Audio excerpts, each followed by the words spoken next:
Mukunda Silks grand opening on 23rd November at Dilshuk Nagar. 1400 rupees sarees, 111 rupees fancy patto sarees, మీ సొంతం.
ఐడ్రీమ్ ప్రేక్షకులకు నమస్కారం.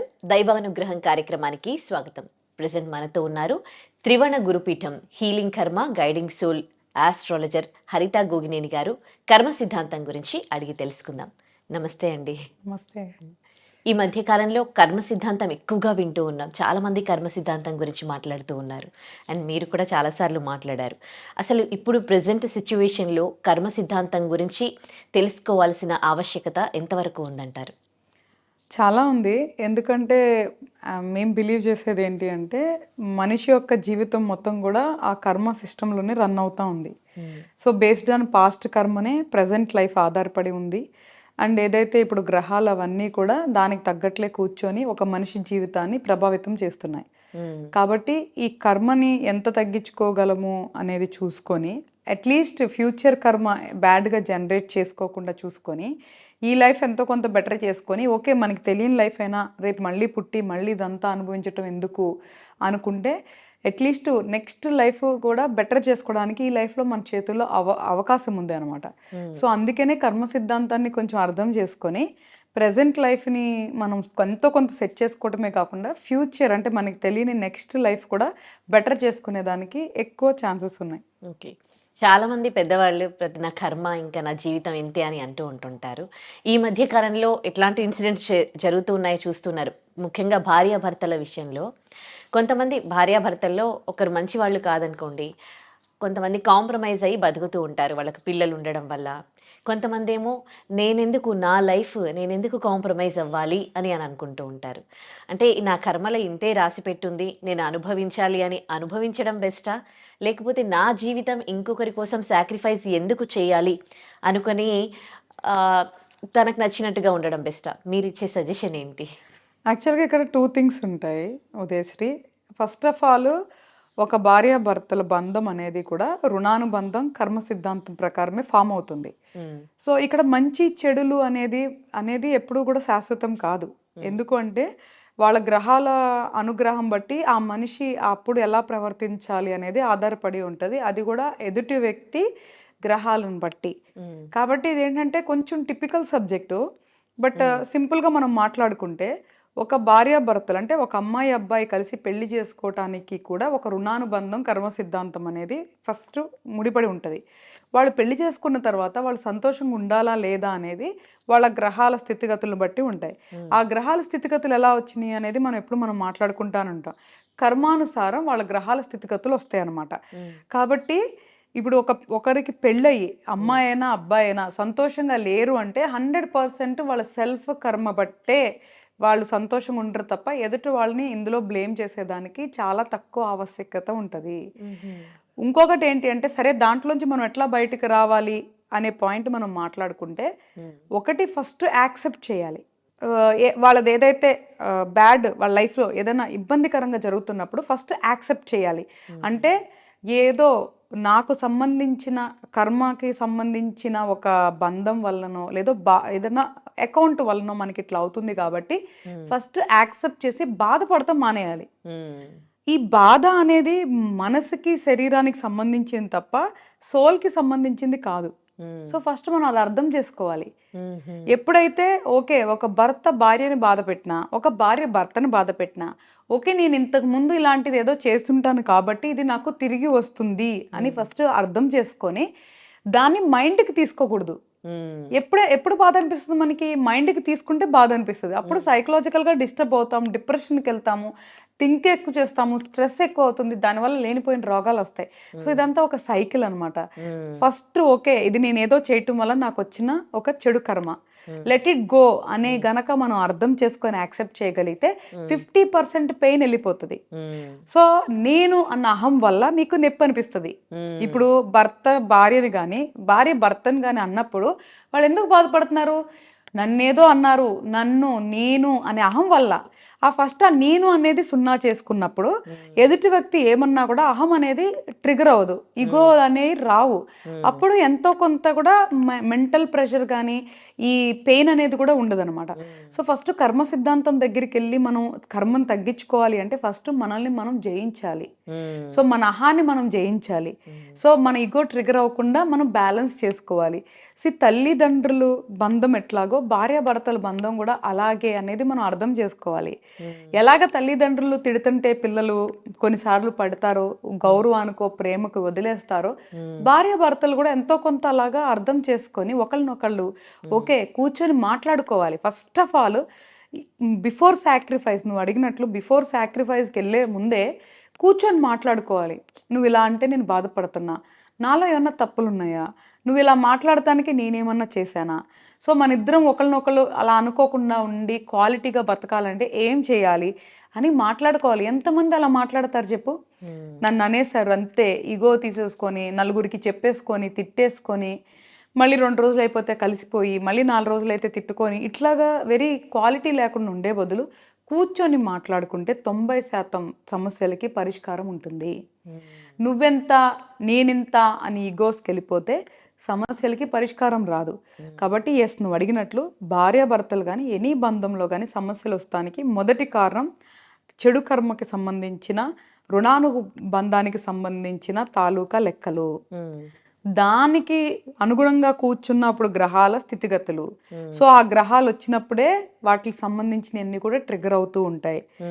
మనుషుల్ని మనం క్షమించటం నేర్చుకోవాలి.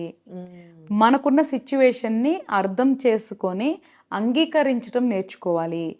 సో దాని తర్వాత పరిష్కారం దగ్గరికి వెళ్ళాలి. కలిసి ఉండటమా విడిపోవటమా అనేది కూడా మనం అనుకున్నంత మాత్రాన జరగవు. కానీ మనము రిగ్రెట్స్ లేకుండా మన ప్రయత్నం మనం జెన్యూన్గా చేయాలి. ఎందుకంటే అట్లీస్ట్ ఫ్యూచర్లో ఆ బంధం ఉన్నా ఉండకపోయినా రేపెప్పుడు కూడా దాని తాలూకా బాధలు ఉండకూడదు. అరే ఆ రోజు నేను ప్రయత్నిస్తే బాగుండేదేమో, మనం ప్రయత్నించలేదు, ఇట్లాంటివి లేకుండా మనకి అట్లీస్ట్ మనకి మనం బాధపడకుండా ఫ్యూచర్లో మనం జెన్యూన్గా 100% ప్రయత్నం చేయాలి నిలబెట్టుకోవడానికి.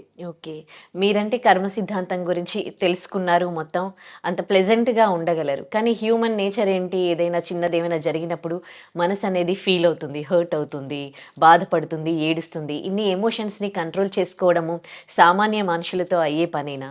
తప్పకుండా అవుతుంది శ్రీ. ఎందుకంటే నేను కూడా చాలా సామాన్యురాలిని. నేను ఒక నార్మల్ కుటుంబంలోనే పుట్టాను.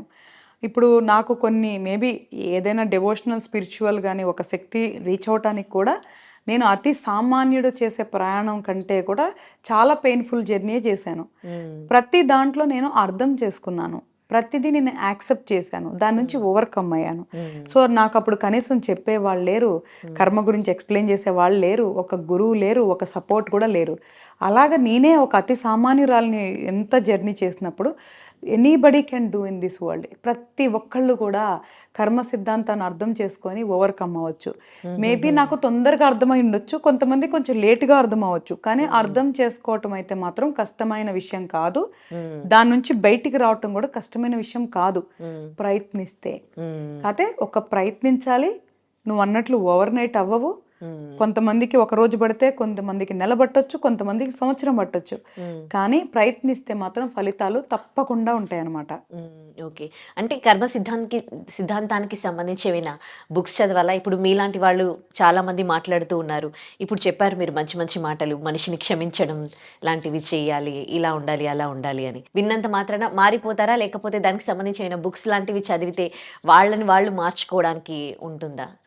అంటే బుక్స్ చదివినా, వీడియోస్ చూసినా ఇన్‌స్టంట్‌గా ఒక ఎనర్జీ వస్తది.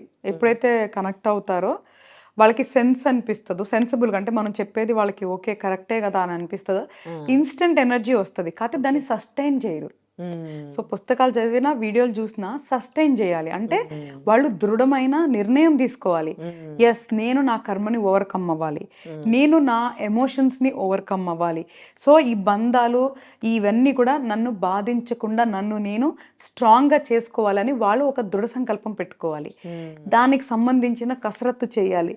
చేస్తేనే వస్తది. సో సెల్ఫ్ ఎఫర్ట్స్ అంటే స్వయంగా వాళ్ళు చాలా ఎఫర్ట్స్ పెట్టాలి కంపల్సరీగా. ఎందుకంటే అంత ఈజీ కాదు. ఒక ఒక మార్పు అనేది మనిషిలో అంత సులువుగా రాదు. అండ్ రెండోది ఆల్రెడీ ఒక పక్కన కర్మ ఉంటుంది, ఒక పక్కన గ్రహాలు కాపు కాస్తూ ఉంటాయి మన మైండ్ని ఈజీగా మౌల్డ్ అవ్వకుండా. వాటిలన్నిటిని అధిగమించి మారటం అనేది కష్టమైన విషయమే, కానీ ప్రయత్నించాలి. అవుతుందా లేదా అని ఆలోచన వచ్చిందంటే అదే ఫస్ట్ ఫెయిల్యూర్. ఎస్, నేను మారాలి అనుకుంటాం, ఒక అడుగు వేయటం. అప్పుడు ఒక్కొక్క అడుగు మనం ఫోర్స్ఫుల్గా వేసుకుంటూ వెళ్తే తప్పకుండా నేచర్ మనకి హెల్ప్ చేస్తుంది, ఈ ప్రకృతి మనకి సహాయం చేస్తుంది. మనం ఏదైతే నేను మారాలి, ఈ కర్మని నేను జయించాలి, ఈ బంధాలు ఈ బాధలలోంచి నేను బయటకు రావాలి అనుకొని వాళ్ళు మేనిఫెస్ట్ ఏదైతే చేస్తారో, ఏదైతే మనం చెప్తున్నామో యూనివర్స్కి, అక్కడ ప్రకృతి గనక స్పందిస్తే అవుట్ ఆఫ్ కర్మ ఈ గ్రహాలని అతీతంగా మనకి ప్రకృతి సహాయం చేయగలదు. సో మన సంకల్పం ఎప్పుడు కూడా చెప్తారు, if there is a will there is a way అని. ఎప్పుడైతే మనకు ఒక దృఢ సంకల్పం ఉంటుందో, ఇర్రెస్పెక్టివ్ ఆఫ్ ఆస్ట్రాలజీ, గ్రహాలు, కర్మ సిద్ధాంతాలు కూడా పక్కన పెడితే, ఎప్పుడైతే దృఢ సంకల్పం ఉంటుందో అది కూడా మనకి అవుట్ ఆఫ్ నోవేర్ హెల్ప్ చేస్తుంది అనమాట. ఓకే. ఇప్పుడు కొంతమంది నేను కొంతమందిని అబ్జర్వ్ చేశాను. చాలా మందికి ఫుడ్ పెడతారు. కానీ ఇంకొకరి ఒక అన్నం ముద్ద కూడా వాళ్ళు తినరు. ఎవరి దగ్గర డబ్బులు తీసుకోరు, వేరే వాళ్ళకి ఇస్తూ ఉంటారు. అంటే ఒక రుణపడిపోతాము అన్న ఉద్దేశంతో వీళ్ళు అలా చేస్తారా? నేను చాలా అబ్జర్వ్ చేశాననమాట. అంటే ఒకరి దగ్గర ఒకరి డబ్బు తినడం కానీ, ఒకరి తిండి తినడం కానీ చేస్తే మనం రుణపడిపోతామా? యాక్చువల్గా ఇది నాకు కూడా సంబంధించిన ప్రశ్న నువ్వు వేసింది. నేను తొందరగా ఎక్కడ ఏం తీసుకోను, ఎవరి దగ్గర ఏం తీసుకోను నేను కూడా. It depends on personality. But 2 కారణాలు ఉండొచ్చు. నా కారణం అయితే అది రుణపడిపోయేదైతే వాస్తవమే. ఒకవేళ వాళ్ళు రుణం తీర్చుకుంటా ఉండొచ్చు, లేదా మనం కొత్త రుణం క్రియేట్ చేస్తూ ఉండొచ్చు. మనకు ఆ పాస్ట్ మెమొరీస్ మనకి తెలియదు కాబట్టి, ఆ రిపాజిటరీలో ఏముందో ఒరిజినల్గా మనకు తెలియదు కాబట్టి ఇక్కడ 2 ఉండే. ఎయిదర్ మనం వాళ్ళ దగ్గర తీసుకుంటే వాళ్ళ రుణం తీరొచ్చు మనకి పెట్టిందనుకో, లేదా మనం కొత్త రుణాన్ని క్రియేట్ చేస్తున్నా ఉండొచ్చు. జడ్జ్ చేయడం చాలా కష్టం అనమాట. ఇంకొకటి ఏంటి అంటే, ఇప్పుడు ఫర్ ఎగ్జాంపుల్ నాకే అనుకుంటే, నేను చిన్నప్పుడు వెరీ చిన్నప్పుడు మా ఊర్లో, నేను చాలా పల్లెటూరులో పుట్టి పెరిగాను. So very middle class or below middle క్లాస్లో పెరిగిన అమ్మాయిని. గొడవలు ఆడుకుంటా ఉండేవాళ్ళు కదా. గొడవలు ఆడుకున్నప్పుడు నేను చూస్తే, నువ్వు నాతో ఇప్పుడు గొడవ ఆడుతుంటే వాళ్ళు ఏమంటారంటే, నేను నీకు అప్పుడు అది చేస్తున్నా, నీకు ఇప్పుడు ఇది పెట్టినా. ఓకే, వాళ్ళు అసలు ఎందుకు గొడవ ఆడుకుంటున్నారు పక్కన పెడితే, నాకు అవి కామన్గా అనిపించేది. ఎప్పుడైనా సరే నేను తర్వాత కూడా చాలా చూసాను, నా ఫ్రెండ్స్ కానీ వేరే కానీ ఈవెన్ నేను కానీ ఏదన్నా డిస్టర్బెన్స్ వచ్చినప్పుడు, రే మనం వీళ్ళకి ఇంత చూస్తే మనల్ని ఇట్లా అంటున్నారే, మనం ఇంత పెడితే ఇంత అంటున్నారే. సో నేను అప్పుడు గొడవలో చూసింది మాట్లాడింది, నేను అట్లా చూసుకుంటే నువ్వు ఎట్లా చేస్తున్నావు, అట్లా పెడితే ఎట్లా పెట్టావు అనేది చూసాను అనమాట. సో అప్పుడు అనుకున్నా, ఓహో ఏదైనా తేడా వచ్చినప్పుడు ఫస్ట్ మనకి ఏం పెట్టారో మాట్లాడతారు కాబట్టి అసలు మనం ఎవరి దగ్గర ఏం తీసుకోకూడదు. సో ఏదైనా డిఫరెన్స్ వచ్చిన రోజు కూడా ఎవరు నన్ను నీకు అది పెట్టా అది చేశాను అనకూడదు. అంటే మేబీ అది నా సెల్ఫ్ రెస్పెక్ట్ అనుకోవచ్చు, ఇంకోటి అనుకోవచ్చు. అట్లా నేను అనిపించుకోకూడదు. ఎప్పుడైనా నేను ఇచ్చే చెయ్యి ఉండాలి తప్ప తీసుకుని చెయ్యి ఉండకూడదు అని నేను చిన్నప్పుడే నేను డిసైడ్ అయ్యాను అనమాట. సో అలాగా ఇలా 2 రకాలు ఉంటాయి. ఒకటి సెల్ఫ్ రెస్పెక్ట్, ఎందుకు మళ్ళీ తీసుకొని అనిపించుకోవటం అనేది అయి ఉండొచ్చు, లేదా మేబీ వాళ్ళకి నిజంగా సబ్జెక్ట్ తెలిసి ఈ రుణానుబంధాలు ఎందుకని కూడా అనిపించవచ్చు. లేదా కొంతమందికి ఓసిడి ఉంటుంది, సపోజ్గా ఎవరేం పెట్టినా తినే నేచర్ ఉండకపోవచ్చు. సో ఇట్లా మల్టిపుల్ రీజన్స్ ఉండొచ్చు. బట్ కానీ ఫుడ్ అనేది పక్కన పెడితే మాత్రం మనీ రిలేటెడ్ మాత్రం కంపల్సరీగా రుణానుబంధం అనేది ఉంటుంది. ఉమ్, సో దానివల్ల తీసుకోవటం వల్ల మంచి కంటే కూడా చెడే ఎక్కువ వస్తుంది. సో ఉమ్, కాబట్టి నేను ఎప్పుడు బిలీవ్ ఏం చేస్తానంటే రిలేషన్స్లో మ్యాక్సిమం మనీ ఫినాన్షియల్ రాకుండా ఉంటే బెటర్ ఉంటుంది అనేది నేను నేను పర్సనల్గా బిలీవ్ చేస్తాను అనమాట. ఓకే. కొంతమంది ఇట్లా అనఫిషియల్‌గా మీన్స్ ఇచ్చుకుంటూ ఉంటారు. ఫినాన్స్ పెట్టేసి డబ్బులు ఇచ్చుకుంటూ ఉంటారు రుణం. తర్వాత డబ్బులకి వాళ్ళని తిడతా ఉంటారు. అంటే ఇది కూడా కర్మ ఫలితమేనా వాళ్ళను తిట్టడం? లేకపోతే సరే వాడు నాకు ఏ జన్మలో బాకీ ఉన్నాడని వదిలేయడం బెస్టా? అంటే ఇక్కడ ఒకటి నేనేమంటానంటే ప్రతి కేటగిరీలో కూడా మనం ప్రయత్నించడం మన బాధ్యత. హ్మ్. నేను ఏది కూడా కర్మ మీద వదిలేసి ఇంకొక మీద వదిలేసి వదిలేయమని ఎప్పుడు నేను చెప్పను. హ్మ్. అర్థం చేసుకోమంటాను, యాక్సెప్ట్ చేయమంటాను, మళ్ళీ ప్రయత్నించమంటాను. మంచిగా ప్రయత్నించడంలో ఎప్పుడూ తప్పులేదు. ఎందుకు ప్రయత్నించాలి అంటే ఒకటి అది మన బాధ్యత ప్రయత్నించటం. రెండోది మనకి రిగ్రెట్స్ ఉండకూడదు. హ్మ్. రేపు ఏదన్నా మనం లూజ్ సైడ్ ఉన్నా కూడా మనకి రిగ్రెట్స్ ఉండొద్దు. మానసికంగా ఓకే నేను ప్రయత్నించాను, నాకు తప్పు లేదు అన్న ఒక సాటిస్ఫాక్షన్ అన్నా ఉండాలి. కాబట్టి ప్రయత్నించాలి.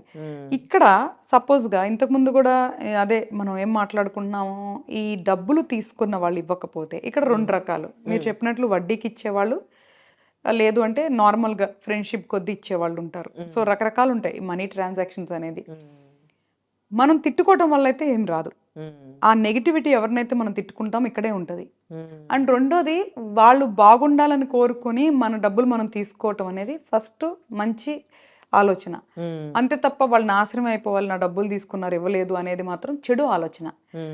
నువ్వు డబ్బులు ఇచ్చి నువ్వు చాలాసార్లు అంటారు మంచికి పోయి చెడు తెచ్చుకున్నారు అంటారు. ఇది అలాగే అనమాట. నువ్వు డబ్బులు ఇచ్చి వాళ్ళు ఇవ్వకపోగా నువ్వు మానసిక క్షోభ అనుభవిస్తూ, అంటే అది కూడా నీది one of the part of కర్మ.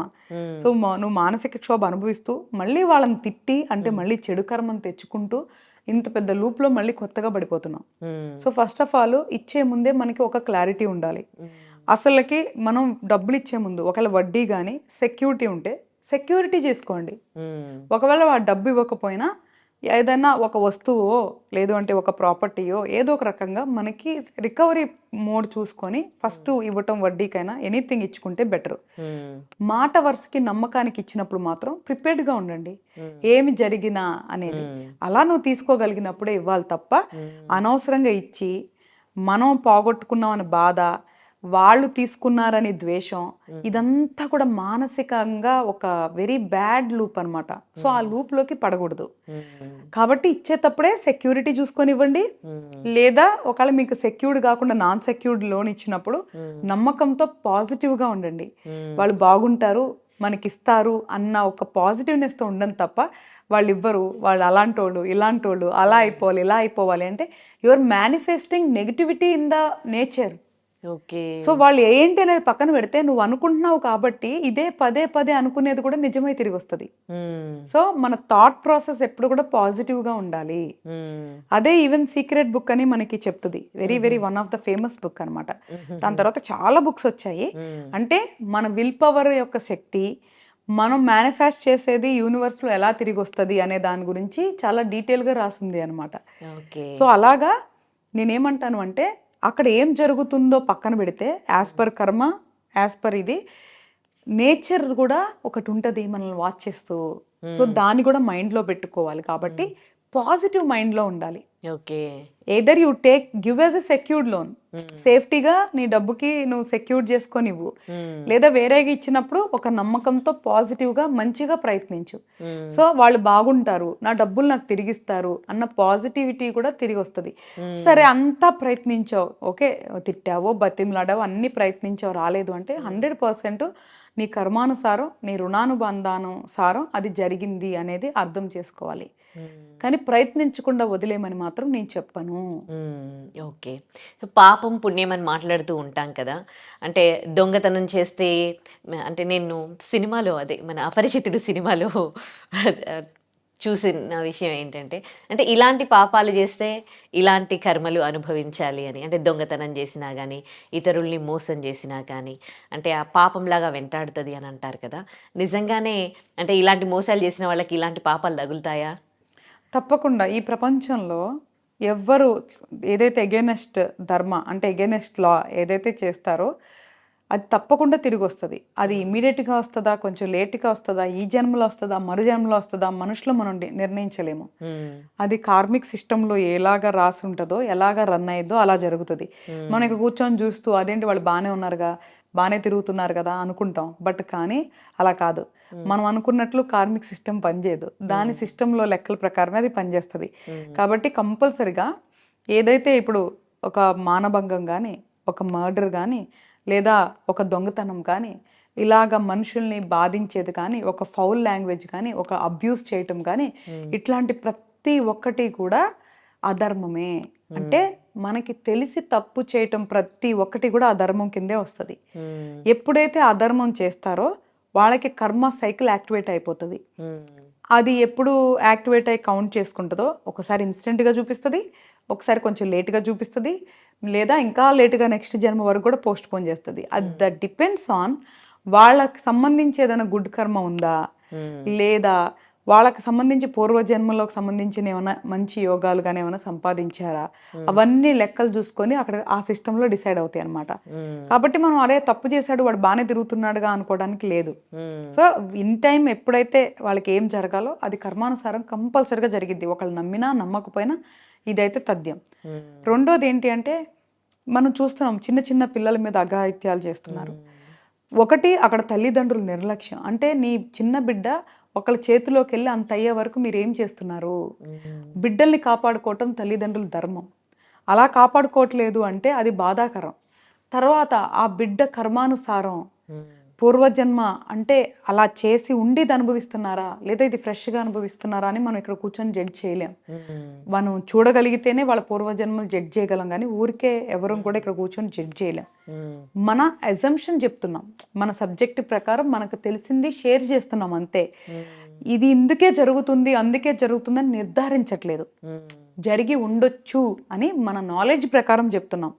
ఎవడైతే తప్పు చేస్తున్నాడో వాడు ఇప్పుడు అనుభవిస్తాడా శిక్ష, మళ్ళీ అలాగా వాడు కూడా పుట్టి అనుభవిస్తాడా ఆ పెయిన్ అనేది కార్మిక్ ఏదైతే మన లా ఉందో వాళ్ళు డిసైడ్ చేస్తారు.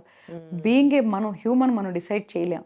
కాబట్టి పాప పుణ్యాలు అనేది లెక్కించబడతాయి, ఆ లెక్కలు తీర్చబడతాయి. అందుకే నేనేమంటున్నాను, పెద్ద సబ్జెక్ట్ వద్దు మనకి తెలిసి తప్పు చేయొద్దు. మనల్ని మనమే కంట్రోల్ చేసుకోగలం, మనల్ని మనమే మార్చుకోగలం. చెడు ఆలోచనలు అందరికీ వస్తాయి, కానీ వాటిని ఓవర్కమ్ అవ్వాలి. దానికి ఆల్టర్నేట్ చూసుకోవాలి తప్ప ఒకళ్ళని మనం శారీరకంగా మానసికంగా బాధించకూడదు. ఓకే.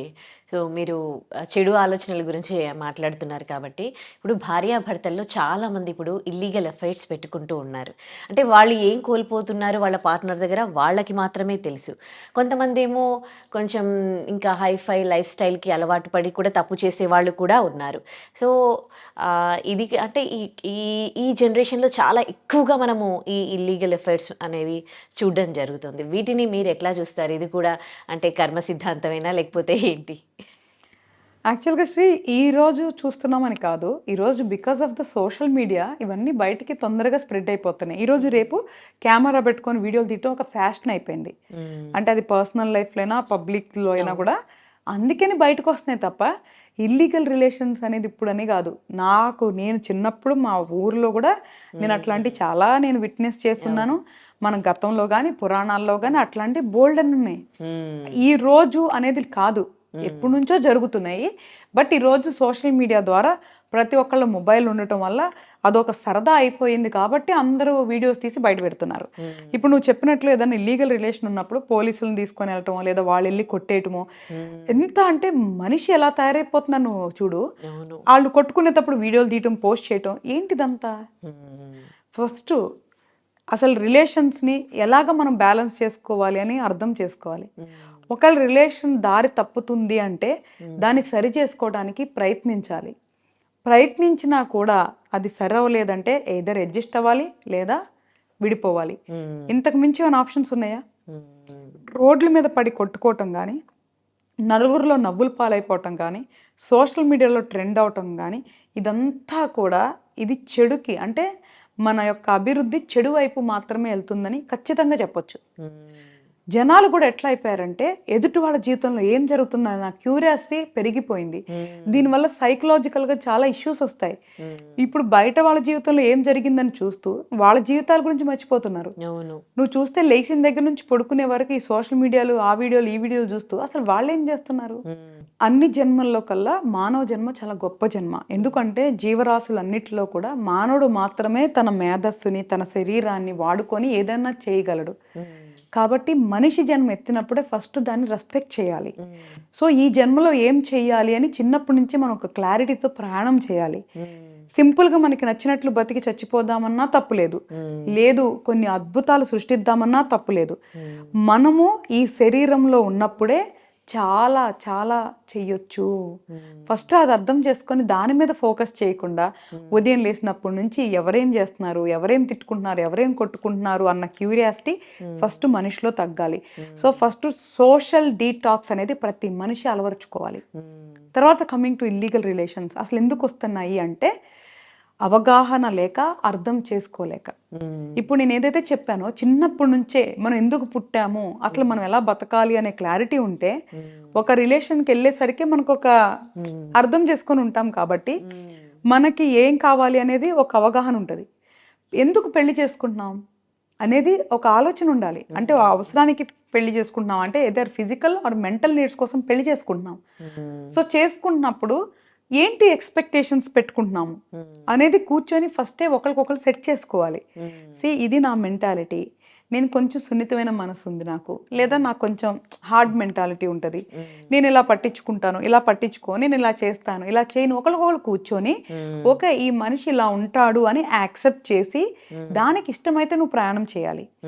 మనం ఏం ఎక్స్పెక్ట్ చేస్తామంటే ఎదుటి మనిషి మన కోసం మనకి నచ్చినట్లు మారిపోవాలనుకుంటాం. అది జరగదు ప్రాక్టికల్గా. మనమే ఒకరికొకరం భార్యాభర్తలు ఏం చేయాలంటే ఒకరిని ఒకరు వాళ్ళ పర్సనాలిటీని యాక్సెప్ట్ చేయాలి. ఎక్స్పెక్టేషన్స్ లో పెట్టుకోవాలి. ఉన్న టైంలో సంతోషంగా ఉండాలి.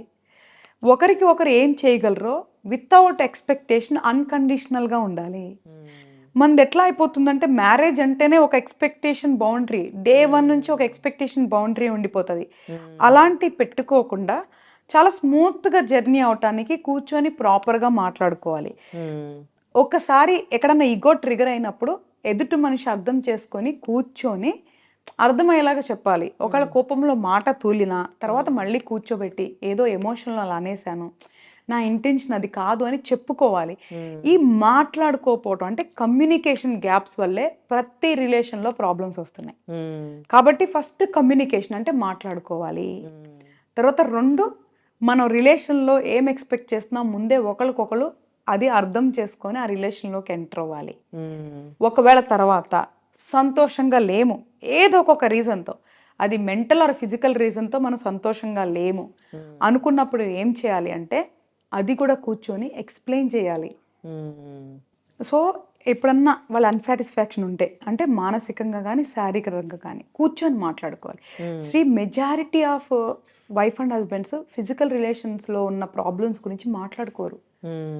వాళ్ళ మధ్య ఉన్న ఏదైతే రొమాంటిక్ రిలేషన్ ఉంటుంది కదా, ఒకవేళ అన్సాటిస్ఫాక్షన్ ఉన్నా లేదా వాళ్ళు ఏదైనా కోరుకున్నా ఎప్పుడు ఓపెన్ అప్ అయి మాట్లాడుకోరు. దానివల్ల ప్రాబ్లం వస్తుంది. వాళ్ళు ఏం చేస్తారు తెలుసా, ఇక్కడ భార్య భర్త నుంచి కానీ భర్త భార్య నుంచి కానీ ఏదన్నా పొందలేనిది ఉంటే ఇక్కడ ఓపెన్ అప్ అవ్వకుండా ఈ ఏదో మొక్కమాటం సిగ్గుతో ఇక్కడ మాట్లాడకుండా అవి బయట సీక్ చేస్తారు. ఇది ఫస్ట్ ప్రాబ్లం అనమాట, మేజర్గా ఫిజికల్ రిలేటెడ్గా. రెండోది ఏంటి అంటే మానసికంగా, అంటే భార్య భర్తతో కానీ భర్త భార్యతో కానీ మాట్లాడుకునే సమయం కేటాయించినప్పుడు వాళ్ళు లోన్లీగా ఫీల్ అయ్యి అదే టైంలో ఖాళీగా ఉండే వాళ్ళతో మాట్లాడి అన్నెసరీగా ఇక్కడ నుంచి వేరే చోటకి డైవర్ట్ అయ్యేది ఎమోషన్కి చాలా ఛాన్స్ ఉంటుంది. కాబట్టి రిలేషన్లో ఉన్నప్పుడు ఫస్ట్ గ్రాంటెడ్గా తీసుకోవద్దు. భార్య భర్తలు ఇద్దరికీ కూడా వర్తిస్తుంది, ఆడమగ ఇద్దరికీ వర్తిస్తుంది. వాళ్ళు గ్రాంటెడ్గా తీసేసుకుంటారు. గ్రాంటెడ్గా తీసుకోవద్దు. మనిషి ఆలోచనలు మారుతూ ఉంటాయి, అవసరాలు మారుతూ ఉంటాయి, వయసు బట్టి లేదు అంటే హార్మోనల్ చేంజెస్ అవుతూ ఉంటాయి. కాబట్టి కూర్చొని ఎప్పటికప్పుడు ఎవాల్యుయేషన్ చేసుకోవాలి, అనలైజ్ చేసుకోవాలి. ఆ సిగ్గు బిడియాల్లోంచి బయటకు వచ్చి భార్య భర్తలు ఓపెన్గా మాట్లాడుకోవాలి. అక్కడప్పుడు ఎవరిదైతే ఫాల్ట్ ఉంటుందో దాన్ని కరెక్ట్ చేసుకోవాలి. నేనేమంటానంటే వీళ్ళిద్దరూ వర్కౌట్ చేయకుండా థర్డ్ ఆప్షన్ చూసుకోవటం అనేది చెడు కర్మ. అది ఎటువంటి రిజల్ట్స్ ఇవ్వదు. దానివల్ల ఒక్క నిమిషం మనం ఆలోచించండి. భార్యకు తెలియకుండా భర్త ఫోన్లు మాట్లాడాలన్నా, భర్త తెలియకుండా భార్య ఫోన్లు మాట్లాడాలన్నా దాంకొని మాట్లాడాలి, హైడ్ చేయాలి, డిలీట్లు చేయాలి, తెలియకుండా కలవాలి. ఎక్కడ ప్లెజర్ ఉంది నాకు అర్థం కావట్లేదు. సైకలాజికల్ ఇష్యూస్ ఇవన్నీ. అంటే అలా చేసి కూడా ఇంకా ప్లెజర్ పొందాలనుకుంటున్నారంటే they have some psychological issues అంటున్నా. So wake up. సో మైండ్ని ప్రాపర్గా ట్యూన్ చేసుకోవాలి. సో ఏం చేస్తున్నాం, మనం ఏం ఆలోచిస్తున్నాం, కంట్రోల్లో ఉండాలి. ఫస్ట్ ఉన్న మనిషితో మనం సంతోషంగా ఉండగలమా లేదా అనేది ప్రయత్నించండి. ఆ మనిషిని మార్చుకోవడానికి ప్రయత్నించండి. అప్పటికి వర్కౌట్ అవ్వలేదా గౌరవంగా కూర్చొని చెప్పండి. నిజంగా దమ్ము ధైర్యంగా అప్పుడు మీరు ఇక్కడ వదిలేసి వేరే చోట మొదలు పెట్టుకోండి. అంతే తప్ప ఒక మనిషిని మోసం చేస్తూ ఇంకొక మనిషితో ఉండటం అనేది చాలా పెద్ద చెడు కర్మ. కాబట్టి అలాంటి పనులు చేయొద్దు. నలుగురిలోకి వెళ్ళి నవ్వులు పాలవ్వద్దు. ఇట్లా పబ్లిక్లో వీడియోస్ షేర్ చేయొద్దు. ఇంకొకటి ఏంటి అంటే శ్రీ, ఇప్పుడు ఇలాగ ఇల్లీగల్ రిలేషన్ బయటకు వచ్చినప్పుడు సపోజ్గా ఒక అబ్బాయి ఒక అమ్మాయితో ఉన్నాడు. మనం రీసెంట్గా చాలా వీడియోస్ చూస్తున్నాం. ఆ భార్య వెళ్ళిపోయి అమ్మాయిని కొడుతూ ఉంటుంది. ఏంటి అసలు చెప్పు నువ్వు? అది అవకాశం ఇచ్చింది నీ భర్త. నీకు చేతనైతే నీ భర్తను కంట్రోల్లో పెట్టుకో, లేదా తీసుకెళ్లి వాడిని కొట్టుకో, లేదంటే అబ్బాయి మీద కంప్లైంట్ పెట్టుకో. నువ్వు వేరే చోటకెళ్ళి అధికారం నీకు లేదు. యాజ్ పర్ లా కూడా వేరే చోటకెళ్ళి అధికారం నీకు లేదు. ఏ లాలో కూడా, ఏ ప్రజాస్వామ్యంలో కూడా నీ భర్త తప్పు చేస్తే నువ్వు ఆ ప్లేస్కి వెళ్ళి వాళ్ళ మీద మానసికంగా కానీ శారీరకంగా కానీ దూషించే అధికారం నీకు లేదు. యాజ్ పర్ లా కూడా లేదు. You can enquiry with any lawyer.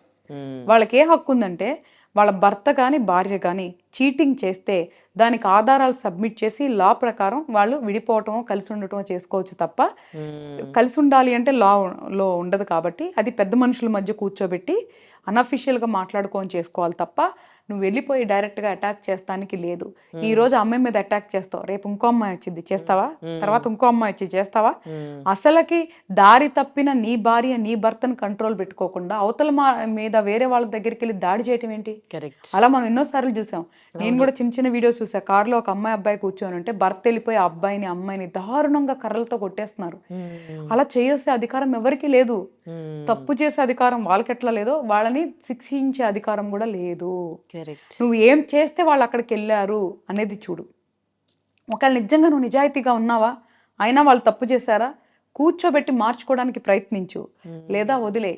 అంతే తప్ప ఒక మనిషి నువ్వు ఇలాగే బతుకు, ఇలాగే ఉండు అనే అధికారం ఈ ప్రపంచంలో ఎవ్వరికీ లేదు. ప్రతి సోల్ ఈజ్ ఇండిపెండెంట్. ప్రతి ఆత్మ ఈ భూమి మీదకి సింగిల్గా వచ్చింది, సింగిల్గా వెళ్ళిపోతుంది. సో దానికి ఎక్కడా కూడా ఎవ్వరు కూడా రిస్ట్రిక్ట్ చేసి బంధించి బాధించే అధికారం ఎవరికీ లేదు. వాళ్ళ కర్మానుసారం ఏమనుభవిస్తున్నారు అనేది ఎవరికి నన్ ఆఫ్ దేర్ బిజినెస్. కానీ ఒక మనిషి వెళ్ళిపోయి వాళ్ళని ఏ విధంగా అయినా సరే, అది లైంగికంగా అయినా మానసికంగా అయినా శారీరకంగా అయినా దాడి చేసే హక్కు ఒక మనిషికి ఇంకొక మనిషి మీద లేదు. అది ధర్మం ప్రకారం లేదు, న్యాయబద్ధంగా మనం మనుషులు రాసుకున్న చట్ట ప్రకారం కూడా లేదు. నిజంగా ఈ కర్మ సిద్ధాంతం గురించి ప్రతి ఒక్కరూ తెలుసుకుంటే ఇన్ని క్రైమ్స్, ఇన్ని నేరాలు ఘోరాలు కావేమో అనిపిస్తోంది. ఒక మనిషి మనిషిలాగా బతుకుతారేమో అనిపిస్తోంది. అవును. అయితే ఇంకొక ప్రశ్న, కొంతమందికి పిల్లలు సరిగ్గా పుట్టరు. అంటే physically challenging people, abnormal kids పుడుతూ ఉంటారు కదా. వాళ్ళకి ప్రెగ్నెన్సీలో కొంతమందికి తెలిసి కంటారు, కొంతమందికి తెలియక పిల్లలు పుట్టినాక ఇట్లా జరుగుతుంది. ఇదంతా కూడా అంటే వాళ్ళకి ఇంకా జీవితాంతం వాళ్ళు చేసి పెట్టాల్సిందే. అలాంటి వాళ్ళని చూసినప్పుడు అనిపిస్తుంది, ఏంటి ఇదంతా కూడా వాళ్ళ కర్మనా, ఇదంతా అనుభవించేది అని. నిజంగా ఇది పిల్లలు సరిగా పుట్టకపోవడం, కళ్ళ ముందే పిల్లలకి ఏమన్నా అవ్వడము, ఇంకా అంతకు మించిన శిక్ష ఏమైనా ఉండదేమో తల్లులకి అనిపిస్తుంది. ఇది కూడా కర్మ సిద్ధాంతమేనా? 100% శ్రీ. ఇందులో అసలు సెకండ్ థాట్ కూడా లేదు. సో ఒకటి, తల్లిదండ్రులు అనేవాళ్ళు కూడా సేమ్ సబ్జెక్ట్ అనమాట. వాళ్ళు పిల్లల్ని కనగానే గ్రాంటెడ్గా తీసేసుకుంటారు. వాళ్ళేదో ఒక ఆస్తిలాగా, వాళ్ళ సొంతంలాగా తీసేసుకుంటారు. ఫస్ట్ ఆఫ్ ఆల్ మనం అర్థం చేసుకోవాల్సింది ఏంటంటే ఇప్పుడు ఈ ఈ జన్మలో ఇప్పుడు ఎవరైతే పేరెంట్స్ పిల్లల్ని కంటున్నారో అది వాళ్ళ ఇష్టంతోనో వాళ్ళ ప్రేమకు చిహ్నంగానో లేదా వాళ్ళ వంశాన్ని ఉద్ధరిస్తానుకో కంటున్నారు. అసలు ఆ సబ్జెక్ట్ అసలు డిఫరెంట్ సబ్జెక్ట్ మళ్ళీ. సరే, ఎవరైతే వాళ్ళ ఇష్టంతో పిల్లల్ని కంటున్నారు కదా, ఆ పిల్లలు వాళ్ళకి అంటే ఆ పిల్లలే ఎందుకు పుడతారు అనేది మాత్రం 100% రుణానుబంధం, కర్మ సిద్ధాంతం ఈ రెండిటికి సంబంధించిన సబ్జెక్టు. బేసికల్గా వాళ్ళకి మనం రుణం తీర్చుకోవడానికి, వాళ్ళకి సేవ చేయడానికి మనం పిల్లల్ని కంటున్నాం. కానీ వాళ్ళు ఏదో మన ఆస్తిలాగా, రేపే వాళ్ళు మన ఫ్యూచర్ లాగా, ఈరోజు మన జీవితాన్ని అన్నిటినీ చంపేసుకొని వాళ్ళని పెంచి పోషించడానికి, వాళ్ళకి అన్ని వసతులు ఇవ్వటానికి చాలా త్యాగాలు చేసేసుకొని చాలా సంతోషం చంపేసుకొని చేస్తాం. ఆ కాన్సెప్ట్ ఈజ్ రాంగ్. పిల్లలు అనేది బాధ్యత. ఆ బంధం ఎందుకు వచ్చిందంటే ఏదో జన్మలో వాళ్ళకి రుణపడి ఉన్నాం, ఈ జన్మలో తీర్చుకోవాలి కాబట్టి అది ఒక రుణానుబంధంగా వచ్చింది. వాళ్ళు మీ ఆస్తి కాదు, అంతస్తు కాదు. వాళ్ళు పెరిగి పెద్ద అయ్యే లోపల వాళ్ళతో జీవితాంతం మనం ఉండం కదా, మనం ముందే ఈ శరీరాన్ని వదిలిపెట్టి వెళ్ళిపోతాము. మళ్ళీ ఎక్కడో పుట్టి ఎక్కడో జన్మలో మనం ఏదో పని చేసుకుంటాము. అసలు వాళ్ళకి మనకి సంబంధంలా చివరికి మన బొమ్మలు ఫోటోల్లో మిగులుతాయి. ఏంటి అసలుకి ఇది నాది అనేది ఏది అని అడుగుతున్నా. ఫస్ట్ అర్థం చేసుకోవాల్సింది ఏంటంటే నాది అని ఏది లేని ప్రపంచంలో మనం ఏం చేస్తున్నాము అనేది ఫస్ట్ అర్థం చేసుకోవాలి. తర్వాత ఈ బంధాలు బాధల గురించి మాట్లాడాలి. అసలు ఫస్ట్ మనిషి జన్మ ఏంటి, మనం ఎందుకు వచ్చాం, ఏం చేస్తున్నాము అనేది అర్థం చేసుకోవాలి. ఎవరికి వాళ్ళని జయించాలి. అంటే ఇప్పుడు నాకు ఒక ఆలోచన వస్తే అది నేను కంట్రోల్ చేసుకునే శక్తి నా దగ్గర ఉండాలి. అంటే నా పంచేంద్రియాలు నా ఆధీనంలో ఉండాలి. మెయిన్ సెకండ్ చేయాల్సిన పని అది. థర్డ్, ఈ బంధాలని అర్థం చేసుకోవాలి. ఈచ్ బంధంలో మనం ఎంతవరకు కాంట్రిబ్యూట్ చేయాలో అంతే కాంట్రిబ్యూట్ చేయాలి. అంతకు మించి దానికోసం వెంపర్లాడిపోయి బాధపడిపోయి అలాంటివన్నీ చేయకూడదు. అదంతా కర్మ, చెడు కర్మ. దానివల్ల సైకలాజికల్ ఇష్యూస్, డిప్రెషన్స్ తప్ప ఏమీ లేదు. దయచేసి నేను ప్రతి ఒక్క తల్లిదండ్రులు కానీ, భార్య భర్తల రోల్స్లో ఉన్నవాళ్ళు కానీ, పిల్లల రోల్స్లో ఉన్నవాళ్ళు కానీ, ప్రతి ఒక్క రోల్లో ఉన్న ఒక మనిషికి నేను చెప్పేది ఏంటంటే మనిషి జాతి అనే అర్థం ఏంటో తెలుసుకోండి. ఒక మనిషి శరీరంలో ఏమేం చేయగలడో తెలుసుకోండి. ఏం చేయాలనుకుంటున్నారో దాన్ని నిర్ణయించుకోండి. ఈ బంధాలలో పడి మన జీవితాన్ని నాశనం చేసుకోవద్దు. ఈ మనిషి జన్మని వృధా చేసుకోవద్దు. ఏదైతే ఉందో అది కర్మను యాక్సెప్ట్ చేస్తారో లేదా మెచ్యూర్డ్గా దాన్ని ఇగ్నోర్ చేస్తారో, ఈ క్షణాన్ని మనం చంపుకొని బతకొద్దు. రేపటి గురించి ఈ క్షణాన్ని చంపుకోవద్దు. గ్యారంటీ లేని రేపు కోసం ఈ రోజు ఎందుకు మనకి ఎంత తాపత్రయం, ఎంత బాధ. ఈ రోజు బతకండి, ఈ రోజు జీవించండి. దాని తర్వాత రేపు వచ్చినప్పుడు మళ్ళీ ఆ రోజు బతకండి, ఆ రోజు జీవించండి. అంతే తప్ప రేపటి గురించి, వచ్చే నెల గురించి, వచ్చే సంవత్సరం గురించి అసలు ఇవన్నీ వద్దు. నేనేమంటున్నాను అంటే పిల్లలు ఎవరికి ఎందుకు పుట్టాలి అనేది ఆ రుణానుబంధం, కర్మ సిద్ధాంతానుసారం పుడతారు. ఒకవేళ మంచి పిల్లలు పుట్టారా సంతోషపడండి. ఏదన్నా శారీరకంగా, మానసికంగా లోపమున్న పిల్లలు పుట్టారా యాక్సెప్ట్ చేయండి, అంగీకరించండి. వాళ్ళకి సేవ చేయటమే మీ కర్మ రిలేటెడ్ అంటే తప్పదు, చెయ్యాలి. కానీ అది బాధగా చేయకండి, సంతోషంగా చేయండి. అప్పుడు మనము మన జీవితాన్ని అనుభవించవచ్చు. ఆ పాజిటివ్ ఎనర్జీ వాళ్ళకెళ్ళి కూడా వాళ్ళు తొందరగా క్యూర్ అవ్వచ్చు, వాళ్ళ లైఫ్ బెటర్గా అవ్వచ్చు. అబ్బా నా కర్మ నేను ఇలా చేస్తున్నాను అనుకొని నువ్వు బాధపడుతూ చేస్తే దాని నుంచి మంచి ఫలితాలు రావు. కాబట్టి మనం చేసేది సంతోషంగా చేయాలి.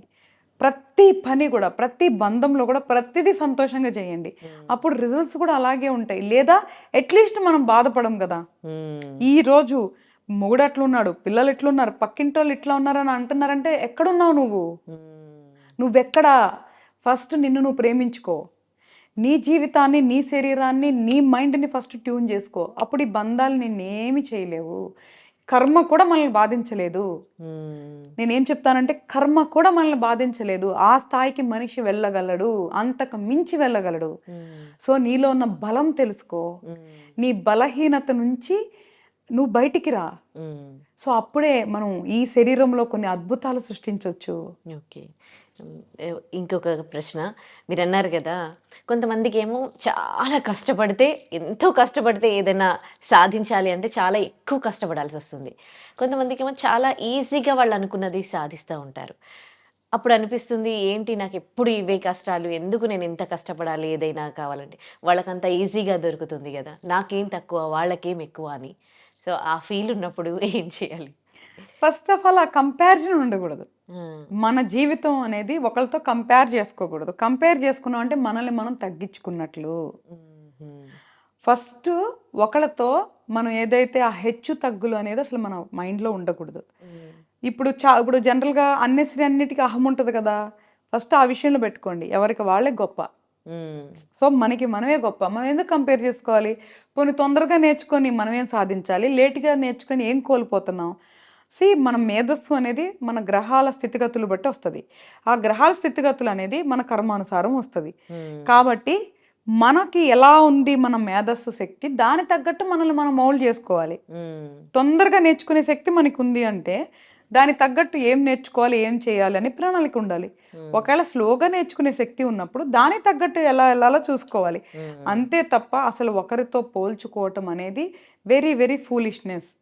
నేనేమంటున్నాను, అహాన్ని జయించమంటున్నా, కానీ నిన్ను నువ్వు తక్కువ చేసుకోమని చెప్పట్లేదు. ఆత్మగౌరవం చాలా ముఖ్యం. ఆత్మగౌరవం ఉన్నోళ్ళు ఎప్పుడు కంపేర్ చేసుకోరు. ఎప్పుడు ఒకళ్ళని పై స్థాయిలో చూడరు, ఒకళ్ళని కింద స్థాయిలో కూడా చూడరు శ్రీ. మళ్ళీ రెండు చూడరు. నిజంగా ఎవరికైతే ఆత్మగౌరవం గురించి కరెక్ట్గా తెలుసో వేరే మనుషుల్ని పై స్థాయిలో చూడరు, కింద స్థాయిలో చూడరు, సమానంగానే కనిపిస్తారు ప్రతి ఒక్కళ్ళు కూడా. కాబట్టి ఒకళ్ళతో కంపారిజన్ చేసుకోవద్దు. మన జీవితం, ప్రతి ఒక్కళ్ళ జీవితం డిఫరెంట్గా ఉంటుంది. ఇన్ని కోట్ల మంది జీవితం కదా, అందరిది ఒకేలాగుండదు. కాబట్టి మనం ఏం చేయాలనుకున్నాం దానికి ఒక ప్రణాళిక వేసుకొని ఎవ్వరి గురించి పట్టించుకోకుండా మన ప్రణాళిక ప్రకారం మనం వెళ్ళిపోతూ మనం ఎలా ఉన్నాం, ఎలా తిన్నాం అనేది మనది మాత్రమే మనం మైండ్లో పెట్టుకొని, తెలిసి ఎవరికి ఇబ్బంది పెట్టకుండా, తెలిసి తప్పు చేయకుండా గనక జీవిస్తే మనం సంతోషంగా ఉంటాము. ఎప్పుడు పక్కింటి వాళ్ళకి అది ఉంది మనకి ఇది లేదు అని మొదలైందా, ఈ క్షణాన్ని మళ్ళీ నువ్వు కోల్పోతున్నావు. నేను అదే చెప్తుంది, ఒకరితో కంపేర్ చేసుకొని ప్రజెంట్ ఉన్న క్షణాన్ని కోల్పోవద్దు. ఒకవేళ మనకి ఏమైనా కావాలా, ఎలా సాధించుకోవాలో మార్గాలు ఎంచుకుందాం.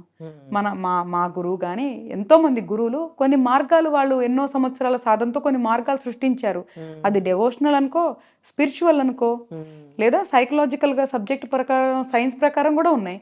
ఆ మార్గాల్లో వెళ్ళి నీకు కావాల్సింది సాధించుకో.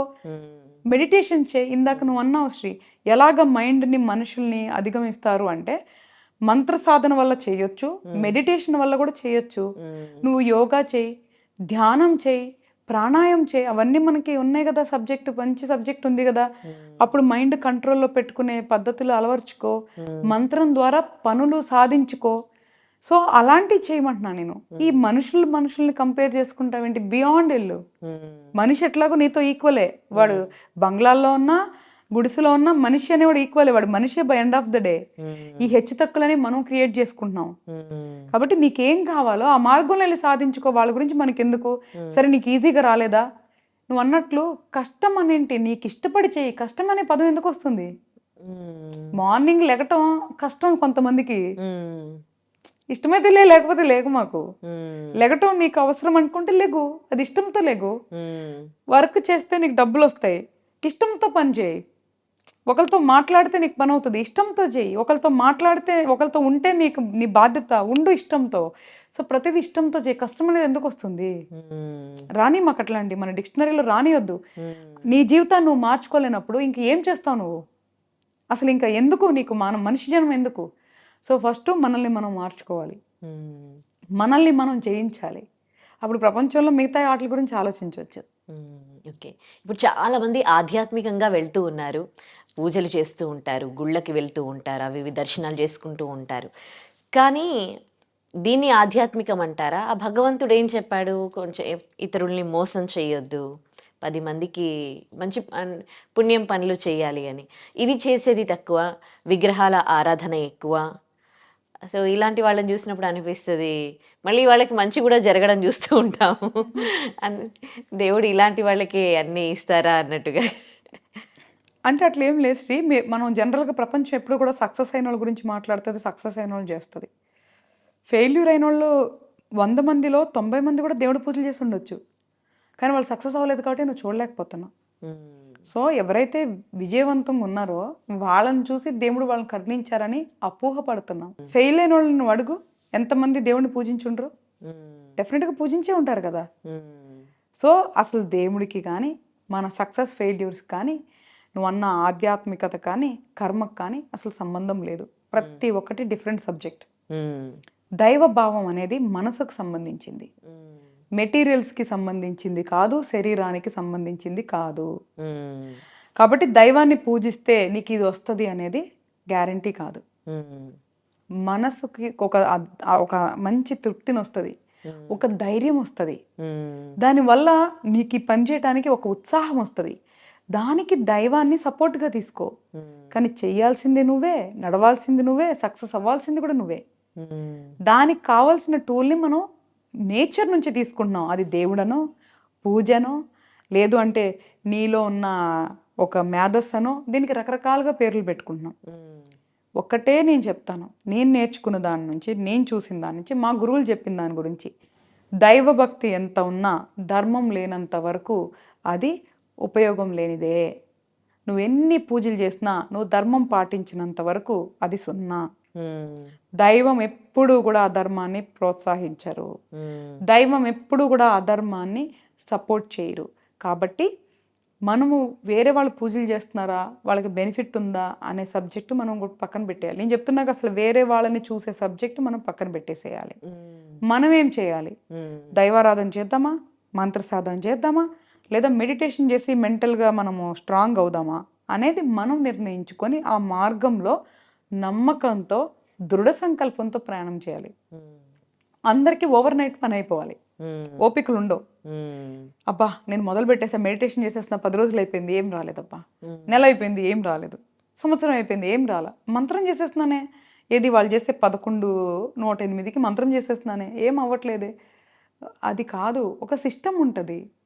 ఇప్పుడు ఎలాగ ప్రకృతి సంవత్సరంలో నువ్వు ప్రకృతిని చూడు, దానికంటే ఒక సిస్టమ్ ఉందిగా. ఒక సీజన్లో వర్షాలు పడతాయి, ఒక సీజన్లో మంచు కురుస్తుంది, ఒక సీజన్లో ఎండ వేస్తుంది. సృష్టికి ఎలాగా ఒక సిస్టమ్ ఉందో ప్రతి దానికి కూడా ఒక సిస్టమ్ ఉంటుంది. అది మనం అర్థం చేసుకోవాలి. మనం చేసే సాధన నమ్మకంతో, చాలా చాలా పాజిటివ్ ఎనర్జీతో చేసినప్పుడు ఫలితాలు తొందరగా ఉంటాయి. అసలు నువ్వు మొదలు పెడతావే అనుమానంతో మొదలు పెడుతున్నావే, ఇంకా ఫలితాలు ఎక్కడి నుంచి వస్తాయి? ఎప్పుడైతే నువ్వు నమ్మావో అనుమానం అనేది ఎప్పటికీ రాదు.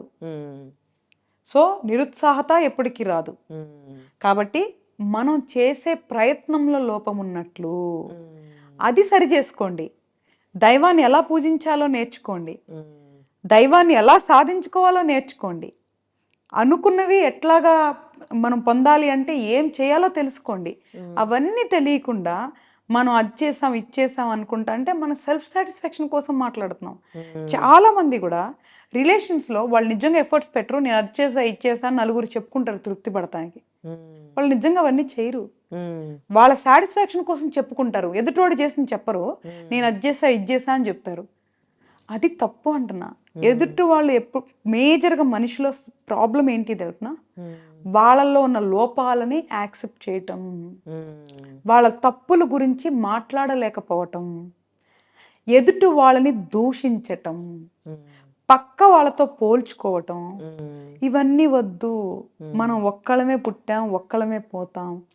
ఈ మధ్యలో జరిగే ఈ మాయలో, ఈ బంధాల్లో పడకుండా ఎలా మనం సంతోషంగా, అంటే మనం అనుకునే సంతోషం, ఎందుకంటే అది కూడా ఒక్కొక్కరికి ఒక్కొక్కలాంటిగా ఉంటుంది. సంతోషానికి కూడా ఒక డెఫినేషన్ లేదు.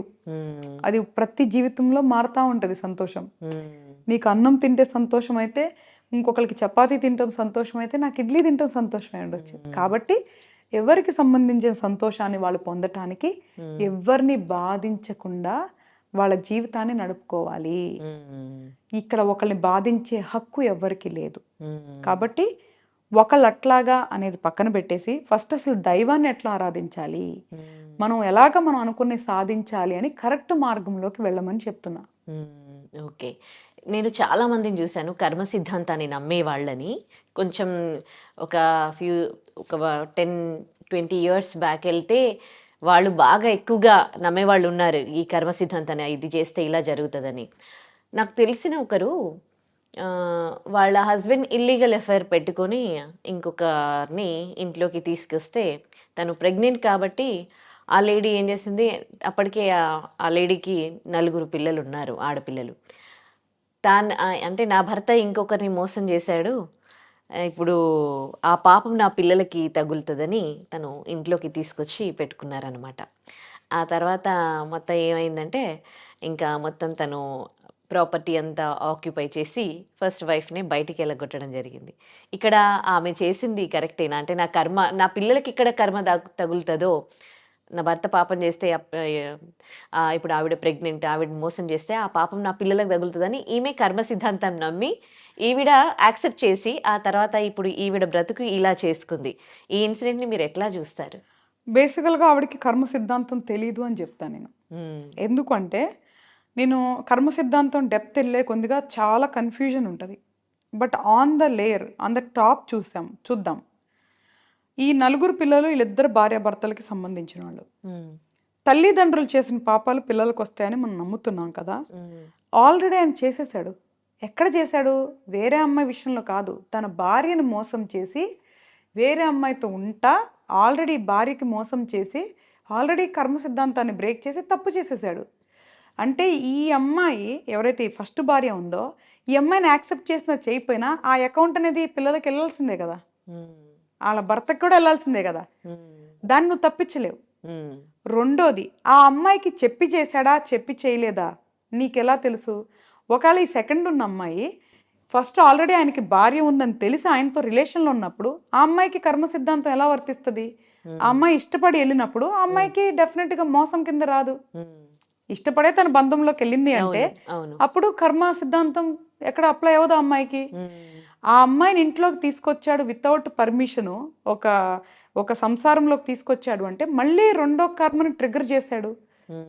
అంటే ఆల్రెడీ ఆయన ఒక తప్పు చేసేసినప్పుడు, ఇక్కడ పర్మిషన్ లేకుండా ఒక భార్యను నమ్మించి, మనసా వాచా కర్మణ నీతో ఉంటాను అని ఎన్నో వాగ్దానాలు చేసి శాస్త్రబద్ధంగా పెళ్లి చేసుకున్న భార్యని మోసం చేసి తప్పు చేశాడు. ఆ భార్య పర్మిషన్ లేకుండా ఇంకొక అమ్మాయితో ఉండి తప్పు చేశాడు. ఆ అమ్మాయి ప్రెగ్నెంట్ చేసి తప్పు చేశాడు. ఆ అమ్మాయిని ఇంట్లోకి తీసుకొచ్చి తప్పు చేశాడు. అంటే ఆయన ఆల్రెడీ చెడు కర్మని గెయిన్ చేసేసుకున్నాడు. హ్మ్. ఓకే. ఇప్పుడు ఈవిడకి, ఈళ్ళ పిల్లలకి దాని నుంచి వచ్చినా లేకపోయినా ఆల్రెడీ అకౌంటబుల్ అది. హ్మ్. ఇప్పుడు ఈ అమ్మాయిని తీసుకొచ్చినప్పుడు ఈవిడ ఏం చేయాలి? మీరన్నట్లు ఒకవేళ యాక్సెప్ట్ చేసి అందరూ కలిసి సంతోషంగా ఉండాలి అనుకోని మాట్లాడుకొని జాగ్రత్త పడి యాక్సెప్ట్ చేసినప్పుడు తప్పు లేదు. హ్మ్. లేదు తను యాక్సెప్ట్ చేయకుండా నేను నా పిల్లలు విడిగా ఉంటాము. హ్మ్. నీకు మాకేదైనా సపోర్ట్ చేయాలనుకుంటే చెయ్యి. హ్మ్. లేదా మీరు సెపరేట్‌గా ఉండండి అని చెప్పి ఒక పెద్ద మనుషుల్ని కూర్చోబెట్టి దాన్ని ప్రాపర్‌గా చేసుకోకుండా ఆ కర్మ అనుకోని అసలు ఫస్ట్ ఆఫ్ ఆల్ ఆవిడ తప్పు చేసింది. హ్మ్. ఆవిడ కర్మ సిద్ధాంతం తెలియక తప్పు చేసిందంటున్నా. తెలుసుకున్నోళ్ళైతే అలా చేయరు. హ్మ్. అప్పుడు లీగల్‌గానో లేదా పెద్ద మనుషుల్ని కూర్చోబెట్టి, ఇలా ఒక మనిషి మా జీవితంలోకొచ్చింది కాబట్టి, ఈవిడ నిజంగా పిల్లల గురించి ఆలోచించిందయితే, ఆళ్ళ పిల్లల్ని సెక్యూర్ చేసే పద్ధతుల్లో తను వెళ్ళకుండా, తన సొంత నిర్ణయం తీసుకొని తప్పు చేసింది. హ్మ్. అది 100% తప్పు తను. హ్మ్. ఆ ఫస్ట్ వైఫ్ ఎవరైతే తను తప్పు చేసింది కాబట్టే, ఆవిడకి ఆ రిజల్ట్స్ గూడా ఇన్‌స్టంట్‌గానే వచ్చేసాయి. హ్మ్. కానీ దానివల్ల బలైంది పిల్లలు. హ్మ్. ఇందుకే నేను చెప్తుంది. మనకన్నీ తెలుసు అన్న అపోహలో చాలా తప్పులు చేస్తూ ఉంటారు. హ్మ్. కర్మ సిద్ధాంతాన్ని అర్థం చేసుకోవడానికి ఫస్ట్ ప్రయత్నించండి. హ్మ్. అది చాలా పెద్ద సబ్జెక్ట్. హ్మ్. చాలా కన్‌ఫ్యూజన్‌గా ఉంటాయి. ఎందుకంటే దానికి చాలా లూప్స్ అండ్ సైకిల్స్ ఉంటాయి. కాబట్టి టూ మచ్‌గా మనకు వెళ్ళకపోయినా బేసిక్ అర్థం చేసుకోవడానికి ప్రయత్నించి దానికి తగ్గట్టుగా డెసిషన్స్ తీసుకోవాలి అంటున్నా. సో, ఇందాక మాటల్లో మీరంటున్నారు, తల్లిదండ్రులు చేసిన పాపపుణ్యాలు పిల్లలకు తగులుతాయని. అందులో ఒకరు మంచోళ్ళుండొచ్చు, ఒకరు చెడ్డోళ్ళుండొచ్చు. మరి ఇప్పుడు ఆ పిల్లలు ఏం తప్పు చేసినట్టు అంటే ఏం తగులుతది పిల్లలకి? అది కూడా విధి రాత కదా శ్రీ. ఇప్పుడు హ్మ్. వాళ్ళిద్దరి తల్లిదండ్రులకి ఈళ్ళు పుట్టాలి అనేది కర్మ. హ్మ్. వాళ్ళు చేసిన పాపంలో పాలు పంచుకోవాలనుకునేది కర్మ. హ్మ్. సో, విధి రాత అది. హ్మ్. కాబట్టి ఇలాంటి తల్లిదండ్రులకి పుట్టాలి అనేది, అనుభవించాలి అనేది ఆల్రెడీ డిసైడ్ చేసే వచ్చారు. హ్మ్. అంటే వాళ్ళు అది చెల్లించుకుంటున్నారు. సో, నువ్వు వద్దు అన్నా కూడా అది ఆగదు ఆ సైకిల్. హ్మ్. తల్లిదండ్రులు ఇద్దరిలో నువ్వన్నట్లు ఒకళ్ళు తప్పు చేస్తారు. ఒకళ్ళు తప్పు చేయకుండా ఉండొచ్చు. హ్మ్. బట్ కానీ ఇద్దరికీ కూడా దాంట్లో భాగం ఉంటది. హ్మ్. తల్లిదండ్రులు ఎవరు తప్పు చేసినా పిల్లలకి ఎంతో కొంత పాస్ అయ్యేది అనేది మాత్రం వాస్తవమే. హ్మ్. ఎందుకంటే ఇప్పుడు నేనే చూస్తే మనం కొన్ని చార్ట్స్ ఉంటాయి. అవి మనకి అద్భుతమైన ఉదాహరణ అనమాట. హ్మ్. కాలసర్పదోషం అని ఉంటది. హ్మ్. ఎలాగ మనకి ఈ డయాబెటిక్ అని కొన్ని ఎట్లాగా హెరిడిటీ అని మనం చెప్తున్నాం కదా, వంశపారంపర్యంగా వస్తాయని చెప్తున్నాం కదా. అవును అవును ఇప్పుడు మరి నాకు సంబంధం లేదు రావద్దు అంటే ఆగట్లేదు కదా, అవును వస్తున్నాయి కదా సైంటిఫిక్ గా కూడా. అలాగే ఆస్ట్రాలజీ ప్రకారం కూడా కాల సర్పదోషం, సర్పదోషం, పితృదోషం అనేవి తరతరాలుగా వస్తాయి. సో కాల సర్పదోషం ఉన్న చార్ట్లో అంతకు ముందు వెళ్ళినా దాని తర్వాత వెళ్ళినా కూడా అది క్యారీ ఫార్వర్డ్ అయ్యేది మనకు ఒక ఆధారం కూడా ఉంది. సో అవి కొన్ని అలాగ హెరిడిటరీ దోషాలు ఉంటాయి. సో ఆ దోషాలు రావటానికి కూడా పుట్టుంటది. ఎట్లాగంటే ఇది కూడా చాలా పెద్ద సబ్జెక్ట్ అన్నమాట. ఈ తల్లిదండ్రులు పిల్లలు అనేది కూడా చాలా పెద్ద సబ్జెక్టు. ఈ సిస్టమ్ని క్రియేట్ చేసిన మేధావులు దేవుళ్ళు ఎవరో కానీ it is very tough to understand. But కానీ సింపుల్గా ఉండాలి అంటే, ఒకళ్ళు దరిద్రం అనుభవించాలి అన్నప్పుడు సరిగ్గా లేని కుటుంబంలో పుడతారు. ఒకళ్ళు పుట్టుకతోనే అదృష్టం అనుభవించాలనుకుంటున్నప్పుడు ధనికుల కుటుంబంలో పుడతారు. అక్కడ there is answer based on your karma. నువ్వు ఒకళ్ళ కుటుంబంలో పుట్టావు. ఈ తల్లిదండ్రులు విడిపోయేది అనేది కూడా వాళ్ళ జాతకాలు నువ్వు చూస్తే, పిల్లల జాతకాలు తల్లిదండ్రుల జాతకాలు అన్నీ మ్యాప్ అవ్వాలి. ఎలా మ్యాప్ అవ్వాలి? ఒకళ్ళ పేరెంట్స్ విడిపోతున్నారు అనేది ఉంటే తల్లిదండ్రుల జాతకంలో కూడా పేరెంట్స్ ప్రేమని కోల్పోతారు, ఎవరో ఒకరికి దూరం అవుతారు అనేది ఆల్రెడీ వాళ్ళ దాంట్లో డిఫైన్ చేసి ఉంటుంది. ఓకే సో కాబట్టి ఇవన్నీ కూడా చాలా పెద్ద మ్యాపింగ్ అనమాట. ఇప్పటికీ నేను కూడా చాలా అన్వేషిస్తున్నాను. So it is very huge subject. అది మనం అర్థం చేసుకోలేం కాబట్టి దాని సారాంశం అర్థం చేసుకుందాం.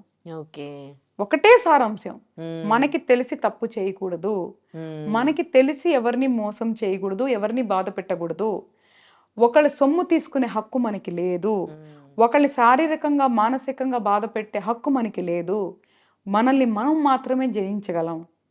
ఒకరితో కంపేర్ చేసుకోకుండా, ఏది ఒకళ్ళతో లేకుండా నీకు నచ్చింది ధర్మానుసారం ఏమనిపిస్తే అది చెయ్యి. మానవ జన్మ గొప్ప జన్మ, దాంట్లో నువ్వేం సాధించాలనుకుంటున్నావు ఒక క్లారిటీతో ప్రయాణం చెయ్యి. కర్మని జయించాలంటే ఫస్ట్ నిన్ను నువ్వు జయించుకోవాలి, నీ అహాన్ని నువ్వు జయించుకోవాలి, ఈ బంధలు భావాలు బాధలు అర్థం చేసుకోవాలి. వాటిలన్నిటి నుంచి ఓవర్కమ్ అయితేనే మనం కర్మని జయించగలము. దానికి కావాల్సిన ప్రణాళికను రూపొందించుకో, ప్రయత్నించు. ఎప్పుడు కూడా ప్రణాళిక మొదలు పెట్టగానే ప్రయాణం సాగదు. అది కూడా మళ్ళీ మన కర్మానుసారం, మన యోగానుసారం అది దానికి అడ్డంకులు వస్తాయి. కానీ ప్రయత్నించు. చిన్నప్పుడు పుట్టినప్పుడే మనం పాకలేదు, ఫస్ట్ బోర్లా పడ్డాం, పాకాం, దాని తర్వాత తప్పటడుగులేసాం, దాని తర్వాత నడిచాం, దాని తర్వాత పరిగెత్తాం. ఇంత ప్రాసెస్ మన కళ్ళ ముందు ఉంది కదా, ప్రతి ఒక్క దాంట్లో మనం అదే అప్లై చేయాలి. ఓవర్ నైట్లో ధనికులు అవ్వాలి అని చెప్పి ఇప్పుడు ఏదైతే సైబర్ క్రైమ్లో పడుతున్నారో అది మనిషి బలహీనత. సో ఆ బలహీనత, అత్యాస, ఇట్లాంటి ఆటల అసూయ లాంటి చెడు భావాల నుంచి బయటికి రండి. ఓవర్ నైట్లో ఏమీ అవ్వవు కాబట్టి నిదానంగా ప్రయాణం చేయండి. ఓవర్ నైట్లో సక్సెస్ అయిన వాళ్ళ స్టోరీస్ తీసుకోవద్దు. సంవత్సరాల తరబడి కష్టపడే వాళ్ళ స్టోరీలు ఇన్స్పిరేషన్గా తీసుకోండి. అట్లీస్ట్ ఒక మోటివేషన్ ఉంటుంది. ఓవర్ నైట్లో వాడు అట్లా అయిపోయాడే, నేను అవ్వలేదనే బాధపడే కంటే, అరే అక్కడ ఎన్నో సంవత్సరాలు కష్టపడితే సక్సెస్ అయిన వాళ్ళ స్టోరీస్ తీసుకోండి. సో నేను చెప్పేది ఏంటి అంటే, మనిషి జన్మని అర్థం చేసుకోండి, కర్మ సిద్ధాంతాన్ని అర్థం చేసుకోండి, ఆ తర్వాత ఒక ప్రణాళికను ఏర్పరచుకొని ఆ మార్గంలో నడవండి. కంపల్సరిగా మనం జయించగలం, వీటిలన్నిటినీ జయించగలం. అసలు వండర్ఫుల్. ఏమైనా చెప్పారు కర్మ సిద్ధాంతం గురించి, ఒక మనిషి ఎలా బ్రతకాలి అనే దాని గురించి. చాలా చాలా ధన్యవాదాలమ్మా. Thanks. And for more videos, Please subscribe to iDream. Please subscribe to iDream. Please subscribe iDream. And please subscribe to iDream. For more videos, subscribe to iDream. please like, share and subscribe to the channel. Congratulations, iDream.